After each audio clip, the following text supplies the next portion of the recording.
पाकिस्तान में अब traffic crackdown बहुत ज़्यादा सख्त हो गया है।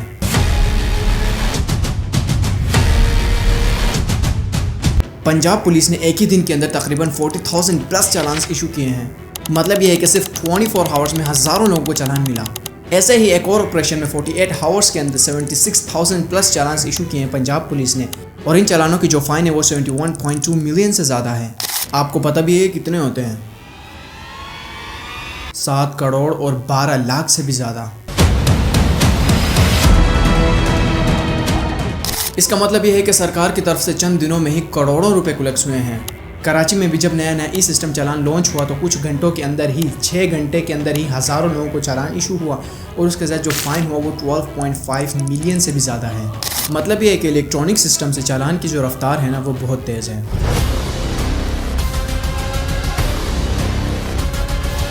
एक सवाल तो बनता है ना, क्या ये रूल्स रोड सेफ्टी के लिए बनाई गई हैं या फिर गवर्नमेंट अब रेवेन्यू के बारे में सोच रहा है? क्योंकि इलेक्शंस नज़दीक आ चुके हैं अगर आपको पता हो तो, और शरीफ फैमिली कहीं ये डर तो नहीं रही कि वो इलेक्शंस में हार जाएंगे। शायद इसी वजह से वो आवाम को दबोच कर अपनी जेबें तो नहीं भरा, ताकि ऐसा कुछ हुआ भी तो लेट्स ब्रेक इट।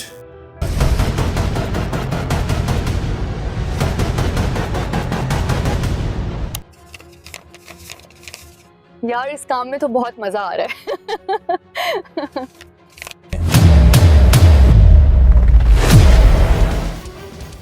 पहले जो पुलिस थी वो आपकी छोटी गलती पर आपको चालान नहीं करता था, बल्कि वार्निंग और समझाने तक ही काम निकल जाता था। शहरों पर बहुत से जगहों पर लोग रेड लाइट्स तोड़ देते हैं, रॉन्ग साइड से चलते हैं या फुटपाथ पर गाड़ी पार्क कर देते हैं, लेकिन आमतौर पर कोई फ़ौरन एक्शनेबल फाइन नहीं मिलता था।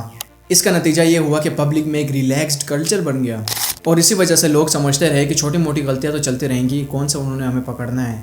और इसके अलावा रोड्स पर भी इतनी इन्वेस्टमेंट नहीं थी कि प्रॉब्लम को टेक्निकल तरीके से सॉल्व किया जा सके। लाइन मार्किंग कमज़ोर थी, सिग्नल्स पुराने थे, और मोस्ट ऑफ द रोड्स पर सीसीटीवी और कैमरास बिल्कुल भी नहीं थे। इन सब चीज़ों को देखने के बाद ये पता चलता है कि जो ऑफिशियली कानून था ना वो तो लागू हो चुका था, लेकिन ग्राउंड फ्लोर पर उसका इन्फोर्समेंट वीक था।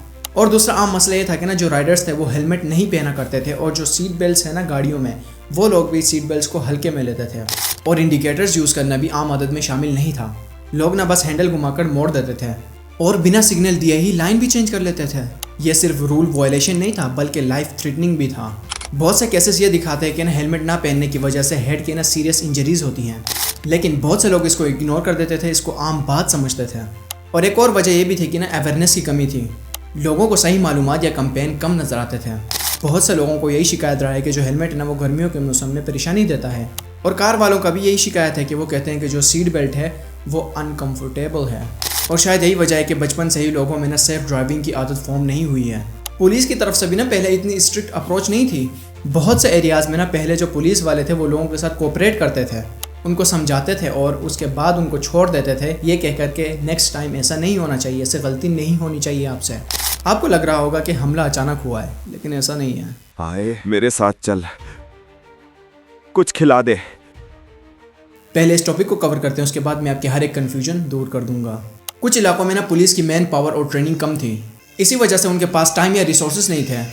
कभी कभी तो पुलिस ने लोकल्स के साथ सॉफ्ट बिहेवियर रखते हैं, वार्निंग्स देते हैं और एडवाइस देकर छोड़ देते हैं, जिसकी वजह से ना लोगों में ये इंप्रेशन बढ़ने लगा कि अगर आपको कोई पकड़ भी लेता है तो पहली बार में आपको समझाएंगे, वार्निंग देंगे और छोड़ देंगे, और यही सिलसिला रिपीट होता रहेगा। लोगों के जहन में ये सवाल इस तरह से बैठ गया। कहने का मतलब है वो इस चीज़ को सीरियसली नहीं ले रहे थे।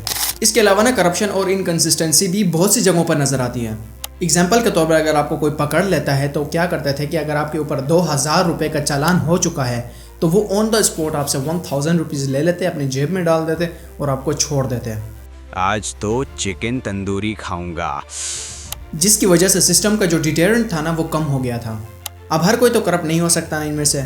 मैंने ये बताया क्योंकि बहुत से लोगों का ये कहना है कि उन्होंने करप्शन करते हुए देखा हुआ है, तो ये मैंने अज्यूम करके बताया आपको। इसका मतलब ये नहीं कि हर कोई बुरा होता है, कुछ लोगों में अच्छाई भी होती है और बुराई भी पाई जाती है। जहाँ अच्छाई वहाँ पर बुराई। खैर, पुलिस के पास ना सिर्फ रिसोर्सेज कम थे बल्कि पॉलिसीज़ और पब्लिक प्रेशर अलग था। बट आजकल तो टेक्नोलॉजी और पॉलिसीज़ दोनों ही बदल गए हैं। बहुत से शहरों में CCTV cameras, speed cameras, ANPR number plate recognition और ई चालान सिस्टम लग गए हैं। अब शायद बहुत से लोगों को कन्फ्यूजन हो रही होगी कि ई चालान सिस्टम क्या है।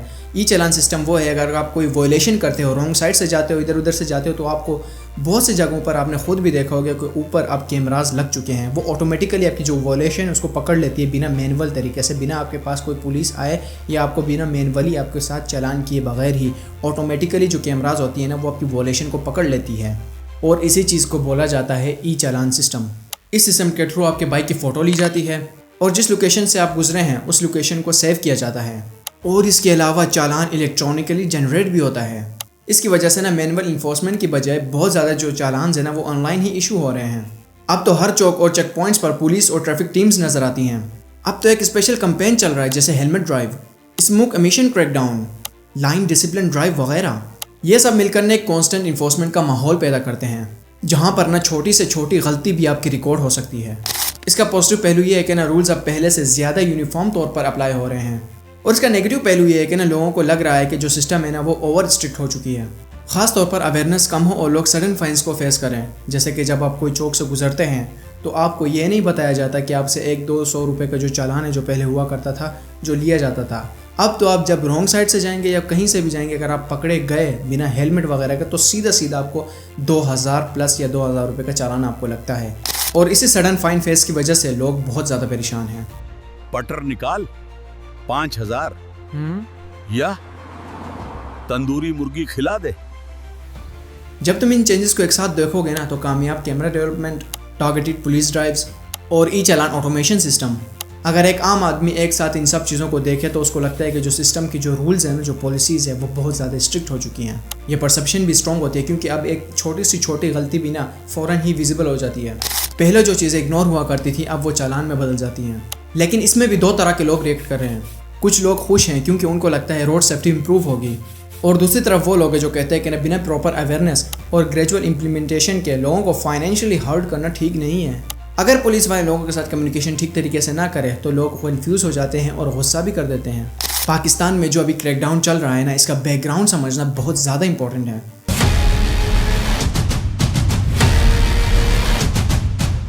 सबसे पहले बात करते हैं पंजाब ट्रैफिक पुलिस की।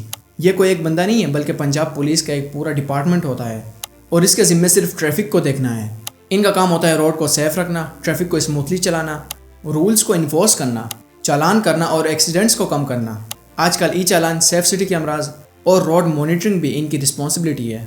जब सिस्टम स्ट्रिक्ट लगता है ना तो इन सब में ना ट्रैफिक पुलिस की जो होती है वो इन्फोर्समेंट ही है, इसके पीछे कोई एक स्पेसिफिक पर्सन नहीं होता। अब आते हैं inspector general of police IGP Punjab पर।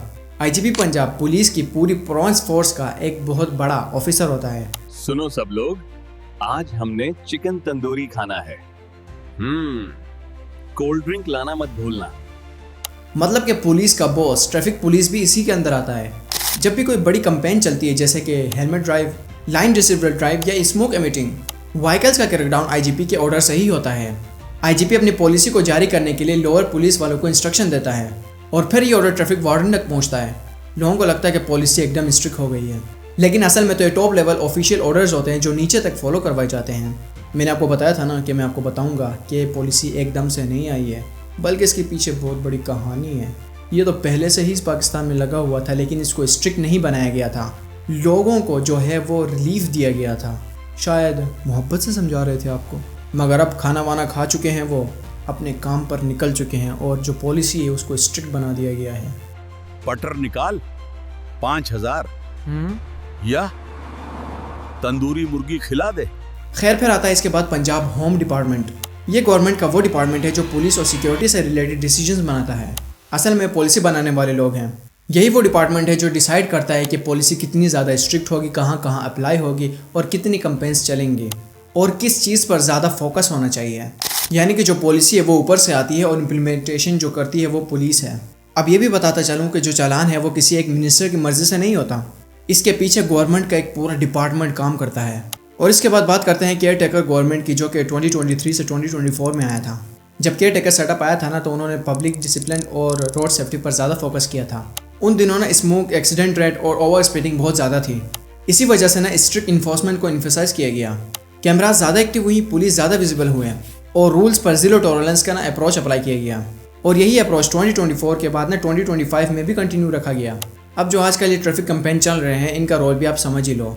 देखो, हेलमेट पर इसलिए बहुत ज़्यादा सख्ती की जा रही है ताकि आपकी जान बच सके, क्योंकि हज़ारों लोग हर साल इसी वजह से मौत का शिकार होते हैं। और ये आपके लिए बहुत ज़्यादा ज़रूरी है अगर आप कहीं लॉन्ग ड्राइव पे चलते हैं, कहीं सफ़र पे चलते हैं या फिर कहीं बाहर भी जाते हैं, जहाँ मर्ज़ी आप जाते हैं हेलमेट अपने साथ हमेशा ज़रूर रखें। और इसके अलावा लाइन डिसिप्लिन पर भी सख्ती की गई है, यानी कि आप रॉन्ग साइड से नहीं जा सकते, अपने साइड से ही जा सकते हैं, ना कि गाड़ियों के साइड से, ना कि जो गाड़ियों और ट्रकों की लाइन्स होती हैं वहाँ से भी आप नहीं जा सकते। इन पर भी सख्ती की गई है ताकि आप किसी गाड़ी से ना टकराएं, क्योंकि वहाँ पर अगर आप रोड पर गौर से कभी देखो तो 3 लाइन्स होती है, जिनमें से सबसे पहले जाती है ट्रक वगैरह बड़ी पे, उसके बाद बीच से गाड़ियाँ जाती है और साइड जो होती हैं वो जो लाइन होती है आखिरी वाली, वहाँ से जो है वो बाइक वगैरह चलती हैं। और इस चीज़ को स्ट्रिक्ट करने का मकसद भी आप ही की जान बचाना है। अगर आप इन चीज़ों पर गौर करो तो इन्हीं में आप ही का फ़ायदा है। उन्होंने ये चीज़ें आप लोगों के लिए ही अप्लाई किया है ताकि आप अपने लाइन पर चलें, आप रूल्स को फॉलो करते रहें ताकि आप किसी ख़तरे में ना पड़ें। आजकल आप लोग इतने ज़्यादा चालान पता है क्यों देख रहे हो? क्योंकि यहाँ पर लोग बहुत ज़्यादा वॉयलेशन करते हैं और जो एक्सीडेंट्स है वो भी बहुत ज़्यादा बढ़ चुके हैं। इसी वजह से ये ट्रैफिक रूल्स अप्लाई किए गए हैं। और दूसरी वजह है कि बाइक राइडर्स जो है वो हेलमेट भी बहुत ज़्यादा कम ही यूज़ कर रहे हैं, यानी कि लोग खुद ही अपनी सेहत का ख्याल नहीं रखते और हेड इंजरीज़ जो है वो बहुत ज़्यादा बढ़ चुकी हैं। और एक और वजह ओवर स्पीडिंग भी है। आप तो शायद ओवर स्पीड ना जाते हो, लेकिन अगर आपने सड़क पर लड़कों को देखा हो तो वो रोड पे कम और हवा पर ज़्यादा होते हैं। डॉन को पकड़ना मुमकिन ही नहीं नामुमकिन है। ओवरऑल में यही कहना चाहूँगा कि गवर्नमेंट को चाहिए कि वो अवेयरनेस कैंपेन और पब्लिक ट्रेनिंग पर फोकस करें, स्कूल कॉलेजेस और सोशल मीडिया के ज़रिए लोगों को एजुकेट करें और माइनर मिस्टेक्स के लिए वार्निंग सिस्टम इम्प्लीमेंट करें। और साथ ही पब्लिक को भी ये रिस्पॉन्सिबिलिटी लेनी चाहिए कि वो रूल्स को फॉलो करें। हेलमेट और सीट बेल्ट वगैरह हमेशा यूज़ करें। ये चीज़ें आप लोगों के लिए ही बताई जाती हैं और जो रूल्स हैं वो आप लोगों के लिए ही बनाई गई हैं। अगर आपको ये वीडियो पसंद आई तो फिर मिलते हैं ऐसे किसी और वीडियो में। तब तक के लिए खुदा हाफिज़। एडिटिंग में मजा नहीं आ रहा, कुछ करना पड़ेगा।